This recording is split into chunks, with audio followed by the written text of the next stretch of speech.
Alright guys, today let's take a look at this little guy. Now, before you start laughing and saying, oh, Bosnianbill's doing a number 3. No, I'm not. And I'll move my thumb. You can now see it. It is not a number 3. It is a laminated lock, which we all kind of associate with that junky master number 3. This is also a warded lock. Again, you think, oh, those are so easy, Bill. Why are you wasting our time? Well, this is a KumGang.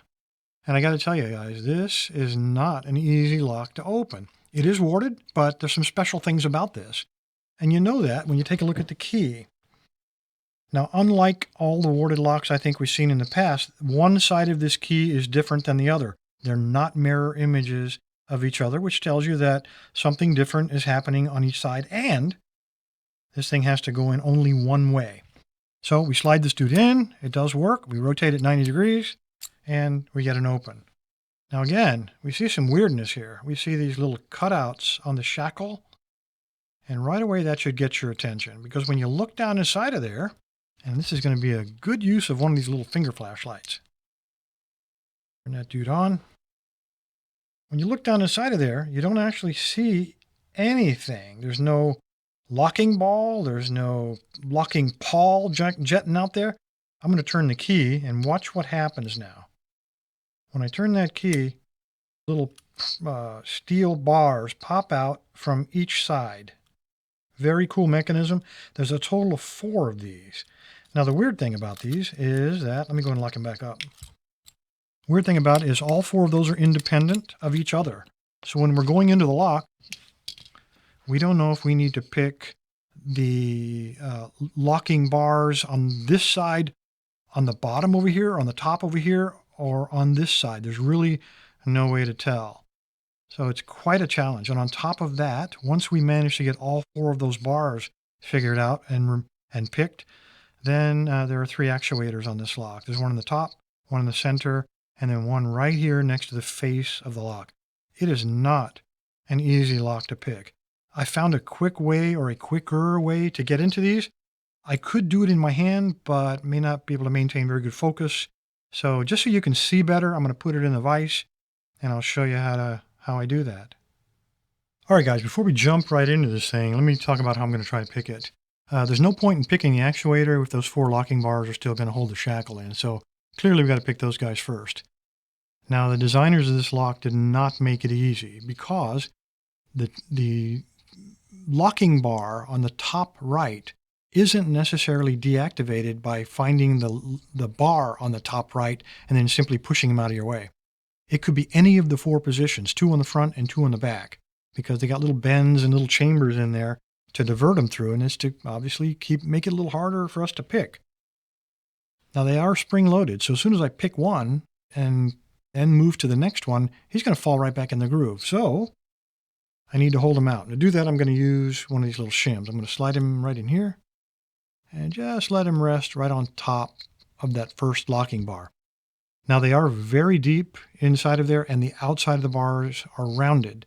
So I caution you, don't put too much tension on this, because that rounded edge will divert that shim off into the very sharp chambers on the inside of the warding, and it'll shear off your shim, and then you're going to have a real mess. So a little bit of finesse.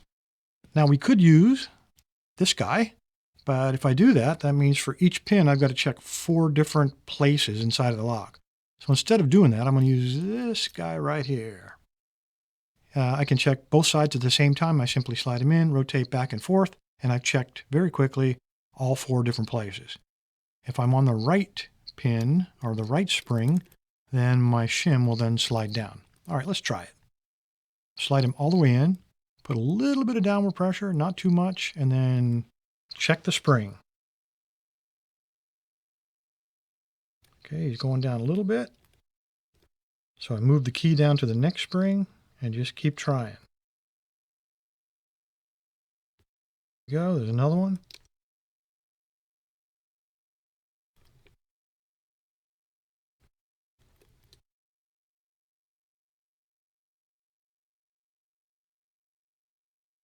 Okay, I must have missed him here somewhere.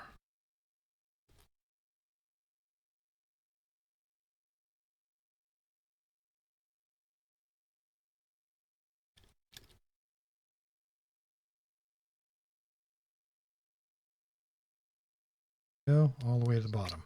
So that shim is completely in. All right, let's rotate the lock over so you can, again, see what I'm doing. Now we've got to pick the 2 bars out of this side. Again, I'm going to take my shim, just slide them like that. Same pick. All the way in. Start testing springs.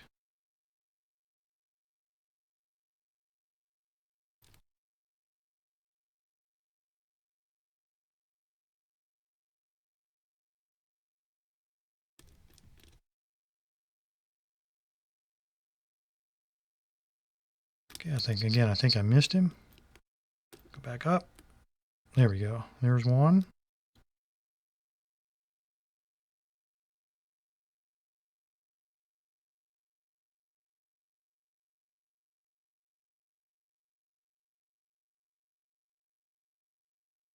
By the way, there are dummy springs in here, so you think you're on the right one, but they're pretty close together and they're all individual chambers. Okay, I think I might have slid him over the side there.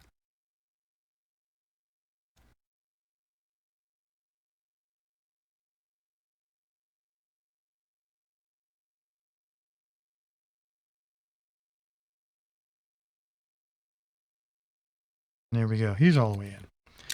All right, guys, we have the side bars, those little locking bars picked. Now we got to attack the actuators. We have one located about here below the midpoint, and then the one on the bottom. In order to get them, I'm going to turn this like so. I'm going to loosen them just so you can see exactly what I'm doing here. I'm going to take the same pick, slide him all the way in. And now, because we don't know the binding order of those 3 actuators, the sequence in which they release, I'm going to put a little bit of tension on the shackle, pull on him, and then go after those. Now, by the way, you can overpick the releases. So if you overpick it, it's not a big deal. We've got the hard part done. All you got to do is release your shackle, that all 3 recock, and you can try it again.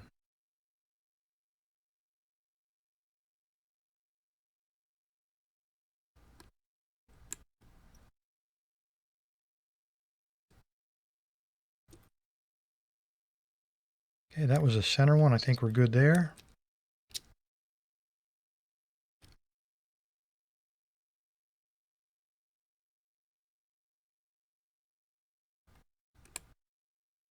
And there we go.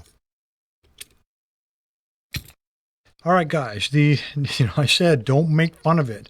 The KumGang Chinese lock. It is definitely evil, much tougher than a master lock number 3. A lot of fun to pick. Took a combination of attacks. We had to use a shim attack, and then we had to use our bypass key in a way that we've really never had to use it before. Quite a tricky lock. If you can get one, go for it, guys. Keep you busy for hours.